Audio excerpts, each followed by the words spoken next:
Pagdating sa pilosopiyang pampolitika, ipinahayag ni Plato ang pangangailangan ng pagkakaroon ng perpektong estado na inilarawan niya sa The Republic.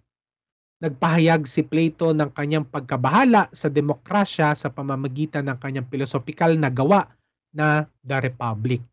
Siya ay kritikal sa demokrasya ng Athens at nagtanong tungkol sa pagiging epektibo nito at ang mga katangian ng mga pagpili ng pinuno. Naniniwala si Plato na ang demokrasya ng Athens ay may mga pagkukulang. Siya ay nag-aalinlangan sa paraan ng pagpili ng mga pinuno batay sa katanyagan o kasanayan sa pagsasalita sa publiko kaysa sa kanilang kaalaman, kabutihan o kakayahang na pamahalaan. Naisip niya na ang paraang ito ay maaaring humantong sa mga pinuno na hindi tunay na kwalipikadong gumawa ng mahalagang desisyon para sa kapakanan ng lipunan. Ang iminumungkahing solusyon ni Plato ay hindi kinakailangang ganap na suspindihin ang demokrasya, ngunit sa halip ay reformahin ito. Iminungkahi niya na ang mga namumuno ay dapat na mga individual na nakakamit ng mataas na antas na intelektual at moral sa pagpapaunlad sa pamamagitan ng edukasyon at filosofiya. Naniniwala siya na ang lipunang ginagabayan ng philosopher kings ay magiging mas makatarungan.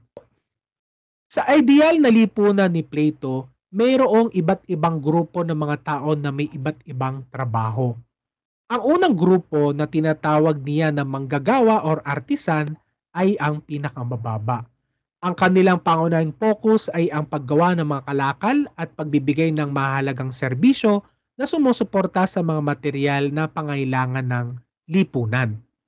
Ang mga manggagawang ito ay gumagawa ng lahat ng uri ng trabaho, iba't ibang mga pangangalakal at sining tulad ng pagsasaka at pangangalakal. Sila ang gumagawa ng mga bagay na kailangan ng lahat para mabuhay at magamit. Ang kanilang trabaho ay talagang mahalaga dahil ito ay nagpapanatili sa buong komunidad na magpatuloy at tumutulong sa ekonomiya na manatiling matatag. Sa perpektong lipunan ni Plato, mayroong isang grupo ng mga tao na tinatawag na mga sundalo o tagapangalaga. Sila ang middle class. Ang mga taong ito ay may mahalagang trabaho, protektahan at ipagtanggol nila ang estado mula sa anumang panganib. Upang matiyak na mahusay sila sa kanilang trabaho, sumasa ilalim ang mga tagapangalaga na ito sa matinding pagsasanay. Natututo sila kung paano maging matapang, disiplinado at gawin ng maayos ang kanilang tungkulin. Ang kanilang mga pangunahing gawain ay panatilihing mapayapa ang mga bagay sa loob ng lipunan at bantayan laban sa anumang panganib mula sa labas.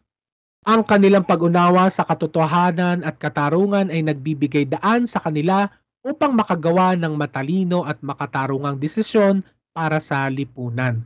Namumuno sila na may pagtugon sa kapakanan ng buong komunidad sa halip na pansariling pakinabang.